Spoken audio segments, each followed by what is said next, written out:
Assalamualaikum warahmatullahi wabarakatuh. Perkenalkan, nama saya Rian Irawan Haryadi. Saya adalah seorang programmer berasal dari Bandung, Indonesia.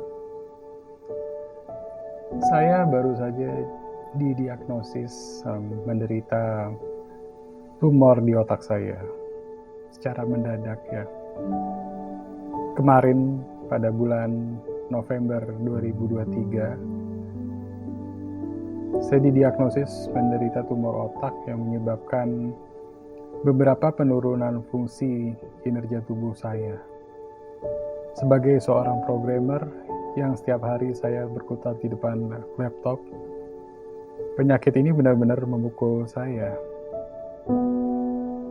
Saya karena penyakit ini tidak bisa lagi melakukan aktivitas programming saya, mengcoding, membuat website, dan sebagainya, ya setidaknya untuk beberapa waktu. Kondisi saat ini,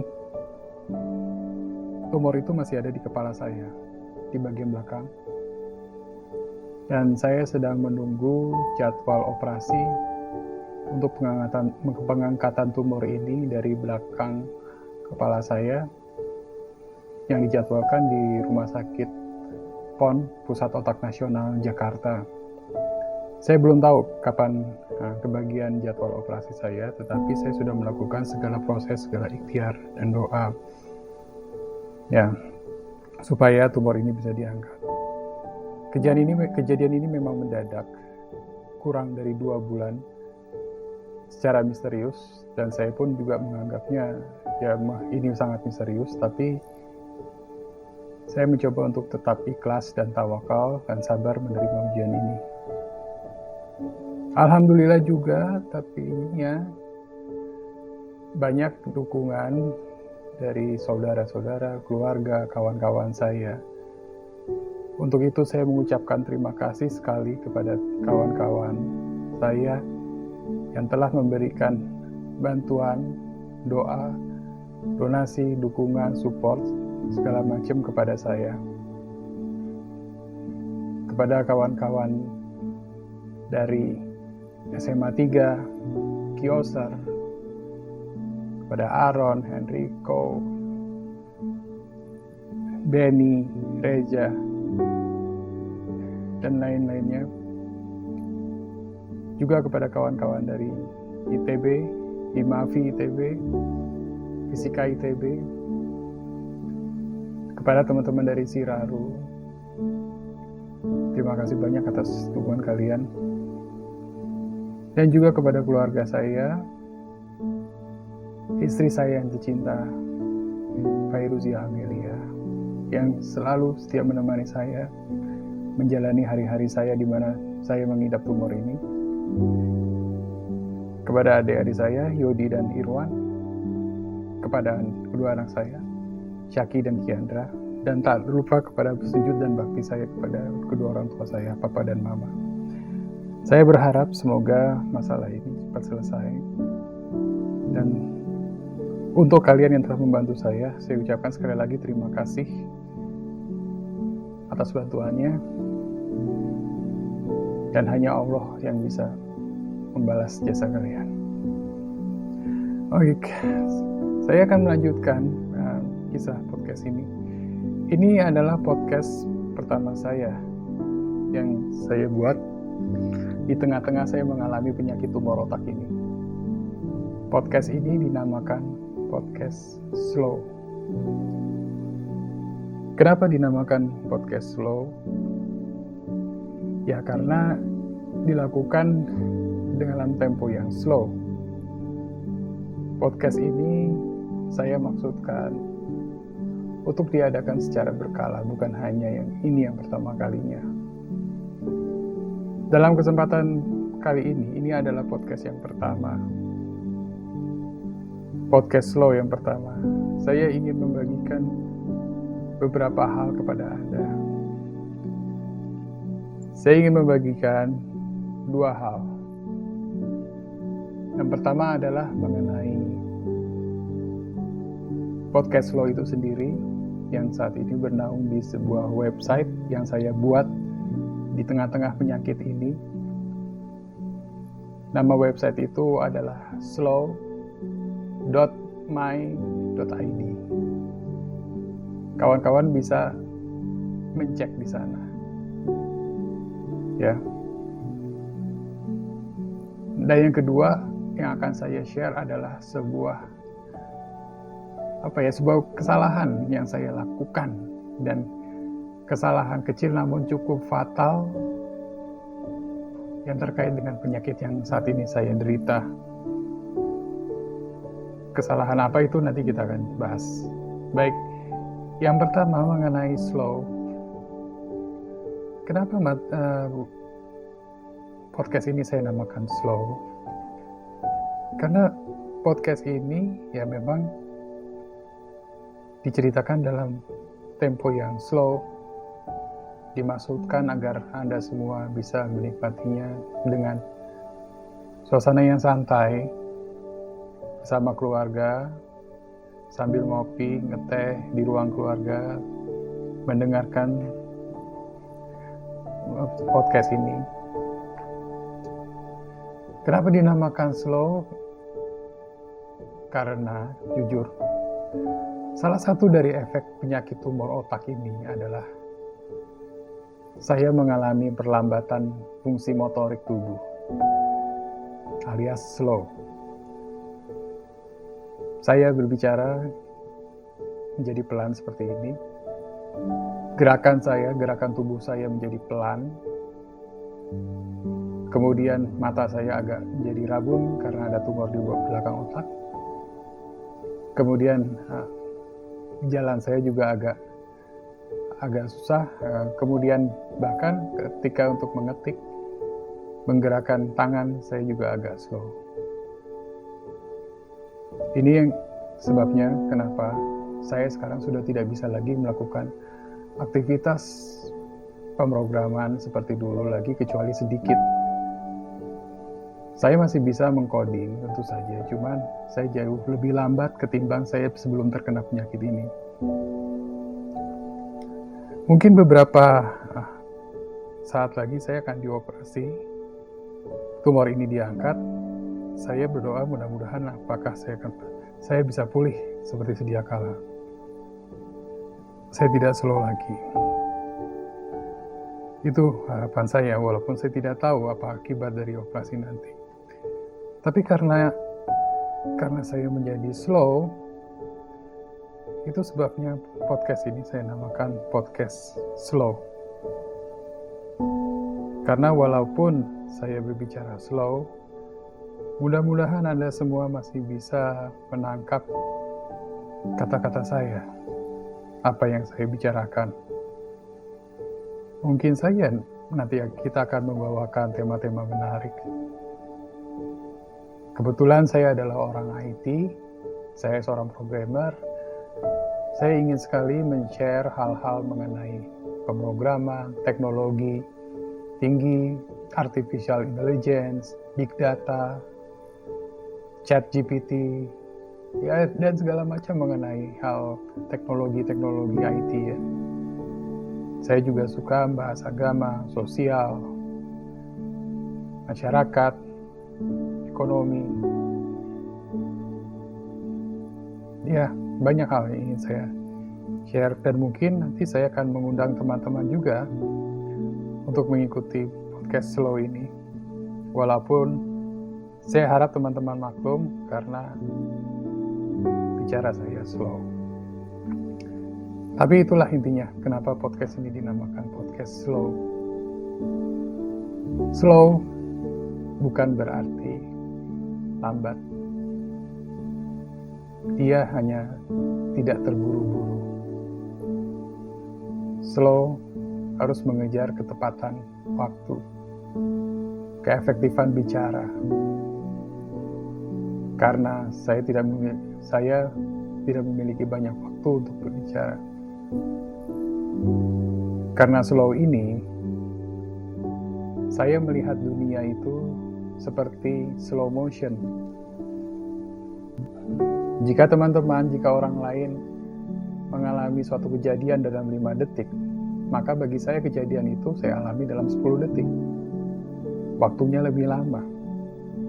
Artinya, saya lebih sensitif dan lebih merasakan hal-hal kejadian yang lewat di depan saya. Itulah efek dari slow ini. Dan apakah itu baik atau buruk? Saya tidak tahu. Nah, tapi itulah podcast slow ini. Saya menaruhnya di website, sekali lagi, slow.my.id. Di website ini tentu saja bukan hanya podcast slow yang saya taruh. Saya juga menaruh materi-materi lainnya yang sesuai dengan prinsip hidup slow saya ini. Saya menaruh digital balance, sebuah ajaran untuk menyeimbangkan kehidupan digital dengan kehidupan manusia sehari-hari. Digital balance adalah bagaimana cara kita, umat manusia, agar tidak terjebak dalam hektik digital di tengah-tengah era big data dan artificial intelligence ini.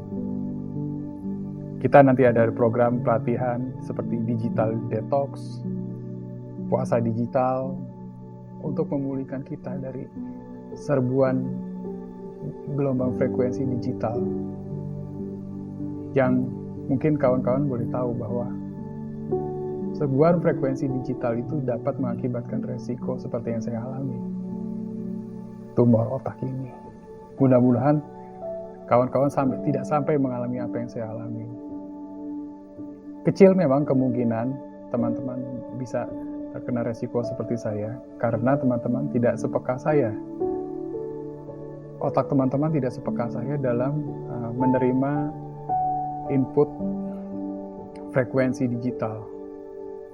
Saya memang terlahir dengan kemampuan yang lebih peka dibandingkan orang-orang lain.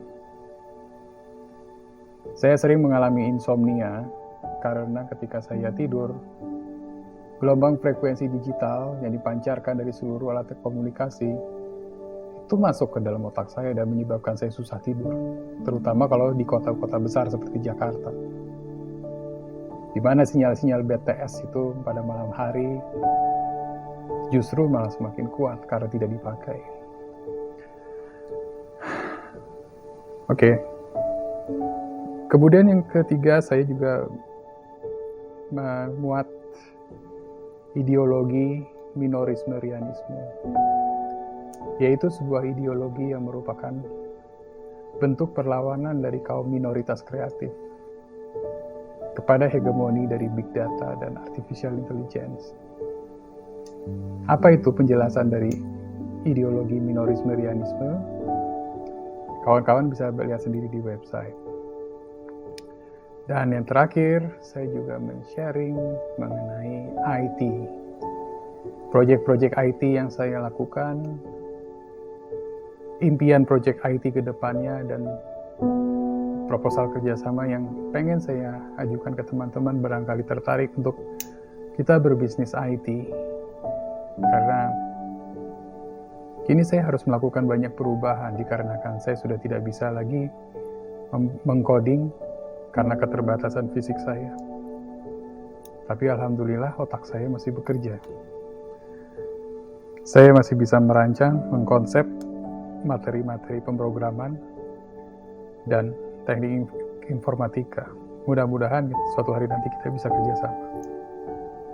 Oke, jadilah itulah website slow.web.id. Saya mengisinya dengan materi-materi podcast slow, digital balance, minorisme-rianisme, dan pelatihan-pelatihan, juga materi-materi IT dan pemrograman. Di dalam website ini juga saya muat link download e-book yang saya tulis, buku-buku yang pernah saya tulis. Teman-teman bisa mendownloadnya secara gratis di sini. Dulu saya jual ada beberapa, tapi sekarang semua saya gratiskan. Mungkin saja teman-teman bisa mendownload dan semoga ilmu dari buku-buku ini bermanfaat buat teman-teman. Demikian. Dan yang terakhir, hal yang ingin saya sharing adalah ini adalah sebuah pelajaran yang sangat berharga dan saya harap teman-teman menyimaknya. Apa itu pelajaran berharga? Pelajaran berharga ini terkait dengan penyakit ini.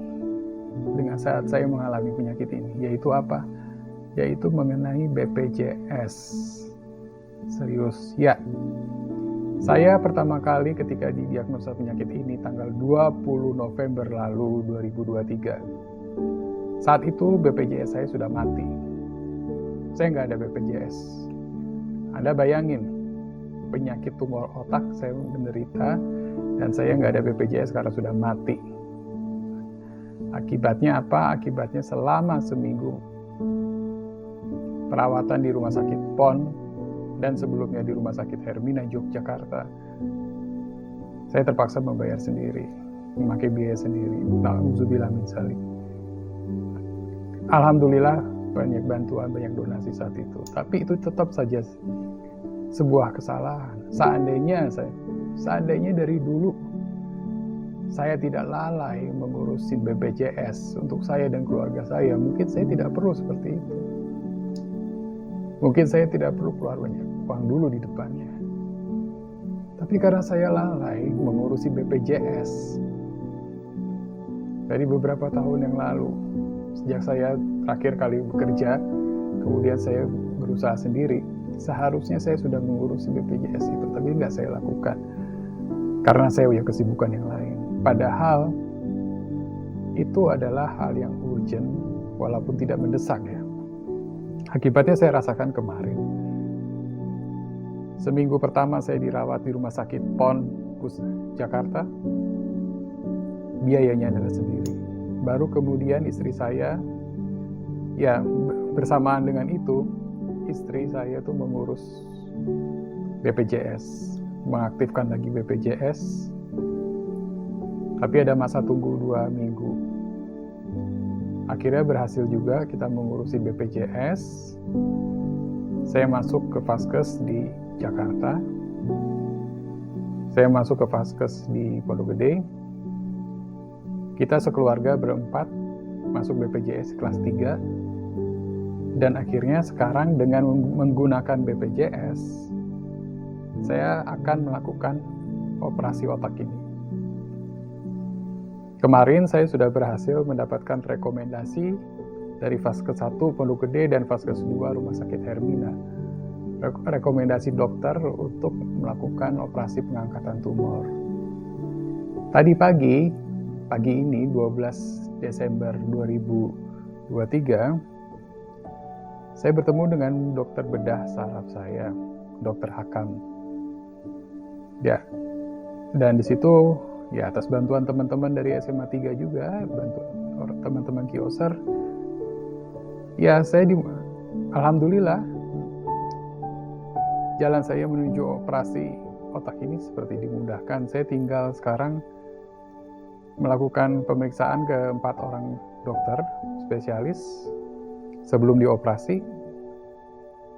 Mungkin 2-3 minggu lagi saya sekarang harus menghadap 4 orang dokter spesialis penyakit dalam, penyakit jantung, penyakit paru, dan anestesi sebelum dioperasi.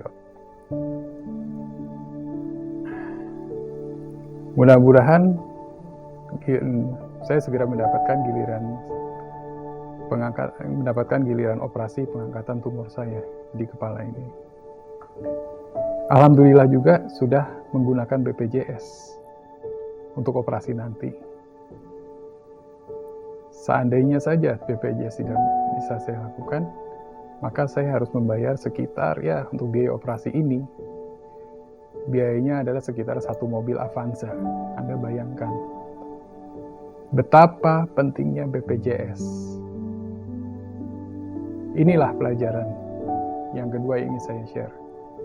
Jadi kepada teman-teman, tolong, saya minta tolong sekali lagi, jangan ulangi kesalahan saya.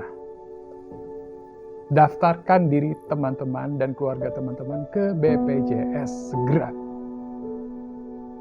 Karena kalau ada hal-hal seperti ini, itu penting. Itu bisa menyelamatkan teman-teman. Jangan sekali-sekali hidup di Indonesia tanpa BPJS. Apa susahnya teman-teman membayar? Ya sekitar 150.000 per orang tiap bulan. Tapi kalau misalnya ada hal-hal seperti ini, teman-teman bisa terselamatkan. Itu pentingnya.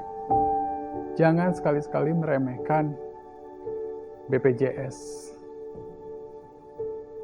Jangan ulangi kesalahan saya. Ya, jangan ulangi kesalahan saya. Nah, sepertinya itu saja dua hal yang mau saya sampaikan kepada teman-teman. Yang pertama tadi website slow.my.id, silakan dikunjungin, silakan dilihat podcast saya secara berkala, dan saya mohon teman-teman bersedia membantu saya men-share juga website ini, podcast ini kepada kawan-kawan semuanya, supaya saya merasa terbantu dan berkarya. Kepada teman-teman dari SMA 3 Bandung, teman-teman dari ITB, Siraru, tolong di-share podcast dan web saya, slow.my.id, kepada siapa saja. Mudah-mudahan ilmu dan informasi yang saya berikan di dalam website itu berguna buat semua. Sekarang, karena keterbatasan saya sudah tidak bisa mencari nafkah seperti dulu lagi. Saya harus mencari nafkah melalui cara lain. Sekarang istri saya lah untuk sementara mencari nafkah. Tetapi bukan berarti saya tidak bisa berkarya. Saya tetap ingin berkarya. Baik, mungkin sekian saja untuk siaran podcast kali ini. Kita akan ketemu di lain kesempatan. Kita akan membahas banyak materi-materi yang lain, bukan hanya mengenai diri saya, tapi kita bicara mengenai materi-materi yang ada, yang menarik untuk didiskusikan. Walaupun ya, mungkin kebanyakan adalah materi mengenai teknologi ya, tentang IT dan pemrograman, tapi saya juga akan membahas mengenai hal-hal lain yang bersifat sosial, kemasyarakatan, dan sebagainya. Terima kasih atas waktunya mendengarkan saya. Mohon doanya sekali lagi untuk kesembuhan saya dan jadwal operasi saya untuk pengangkatan tumor di belakang kepala ini. Saya Rian Irawan Haryadi, seorang programmer dari Indonesia, mengucapkan terima kasih kepada kalian semua. Assalamualaikum warahmatullahi wabarakatuh.